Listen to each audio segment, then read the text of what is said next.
Las letras como el mayor de los temores. El tiempo pasa, consume, arrasa, pule, impele, apresa, mina, y la humanidad no para de sorprendernos. La paradoja, por no decir sin razón, continúa siendo el apelativo más adecuado para denotar la portentosa y lamentable conducta humana. Tal parece que el hombre ha perdido de vista la trascendente misión que se le ha confiado y por ello hoy vaga sin rumbo fijo, con la nada en la mirada, cual hoja de árbol supeditada a los designios del viento.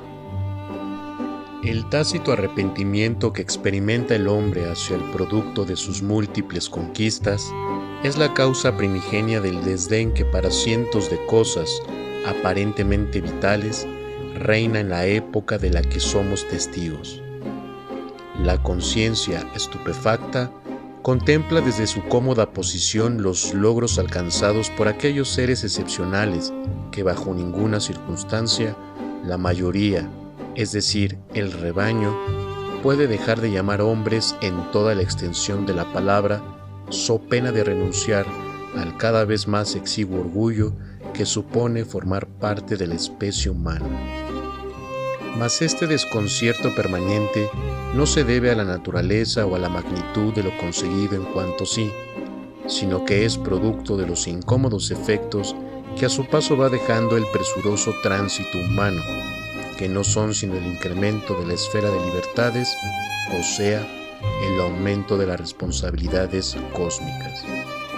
En la actualidad el hombre se muestra impotente para soportar el peso de la realidad que ha creado. El arrepentimiento se ha instalado en su dormida conciencia, orillándolo al quietismo, a la complicidad de su caótico entorno. Lo que en principio estaba destinado a mejorar, o cuando menos facilitar la existencia humana, en los últimos tiempos, gracias a la pereza intelectual y espiritual, cada vez más hermanada con la condición de nuestra especie, se ha convertido en una fatalidad existencial. Ojalá nunca hubiéramos trascendido, reza el común denominador de los seres humanos, mientras desamparado por carecer de cualquier excusa universal, se representa con temor la responsabilidad legada por sus antecesores. Esto explica por qué las creaciones tecnológicas más codiciadas son aquellas que reducen el esfuerzo de las personas haciendo lo que originalmente les corresponde a éstas. Así, por ejemplo, no hay fenómeno intelectual más sublime, pero a la vez más temible para el hombre contemporáneo que el generado por las letras. La ofensa, la amenaza y la pena miran con profunda envidia a las letras, pues ninguna de aquellas infunde tanto miedo al hombre como éstas. Basta con mostrarle un texto repleto de letras para que el hombre huya corriendo al instante. Suficiente es convidar un banquete de abundantes textos para que la mayoría de las personas desdeñen su condición humana y todo lo que ella representa. Frente a un nutrido e imponente escrito, muchos quisieran haber sido perros, monos o neonatos, pues sólo así podrían identificarse con la irremediable justificación de que su naturaleza no les permite leer, dialogar correctamente y, en general, pensar más allá de lo estrictamente necesario. He visto escapar, temblar y sollozar a cientos de personas debido a un conjunto de letras.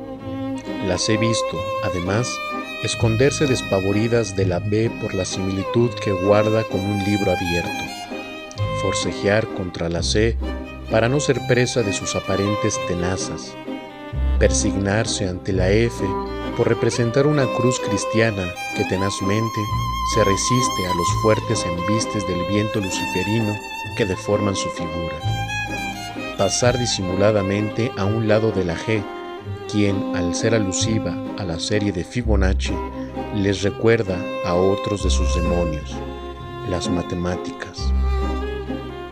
Los he visto sostener intensos duelos de esgrima con la I, a fin de no caer ante su filosa forma, aferrarse a lo conocido de sobra para no resbalar en la incierta dimensión que deslinda la O, ondear la enseña blanca de la rendición, ante el sentimiento emancipador que inspira la firme bandera simbolizada por la P, encresparse ante la Q por la alusión que hace al símbolo de la feminidad, a la equidad de género cada vez más presente en nuestros días, acobardarse ante la serpenteada y venenosa forma de la S, y en fin, he atestiguado cómo el humano ser desprecia todo aquello que se encuentre relacionado con las letras, máxime cuando éstas se unen para formar palabras, oraciones, párrafos, textos y obras.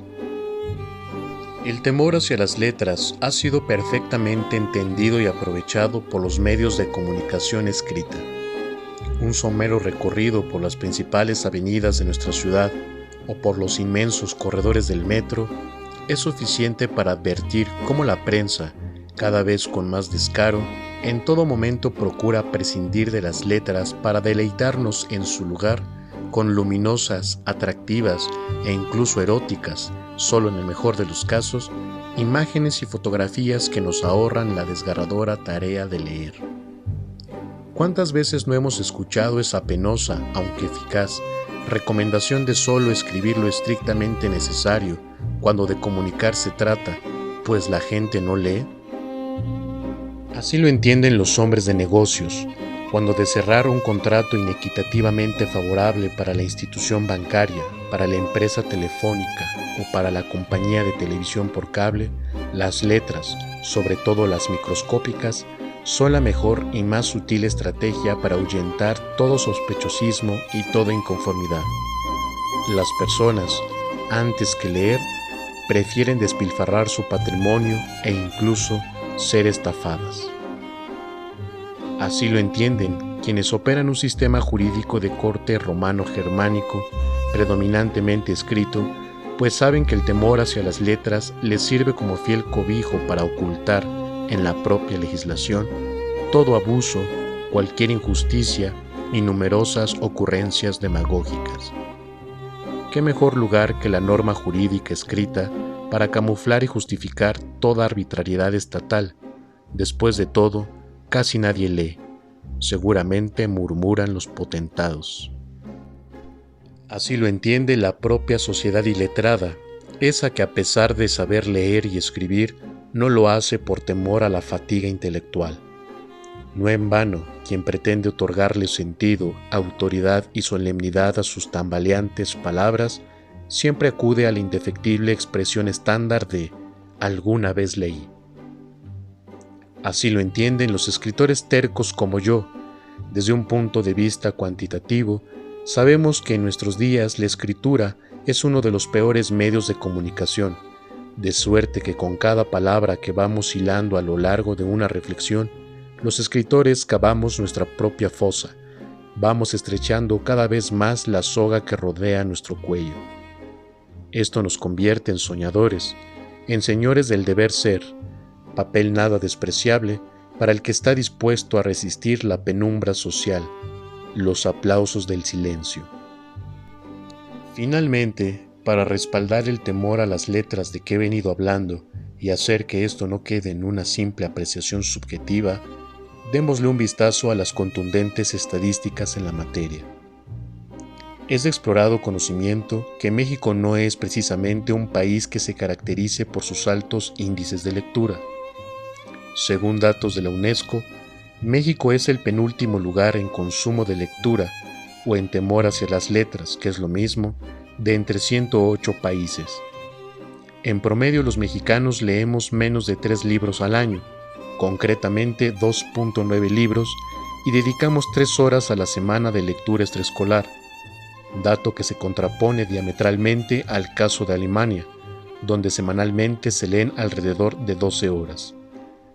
Esto, más allá de resultar por sí mismo penoso, nos permite arribar a la conclusión con la que inicié la presente reflexión. El ser humano, pero más el que tuvo la fortuna de ostentar la nacionalidad mexicana, guarda un profundo temor hacia las letras. Es hora de erradicarlo. Las letras se hicieron para servir al ingenio del hombre, no para oprimirlo ni torturarlo. Una sociedad iletrada jamás aspirará al progreso, pues será presa fácil de la arbitrariedad. Hay un ámbito inmediato en el que podemos comenzar el cambio social, nosotros mismos.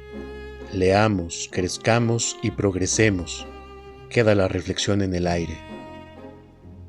Ahora es necesario cerrar la presente disertación, pues corro el riesgo de que este excesivo desfile de palabras no sea leído o siquiera escuchado.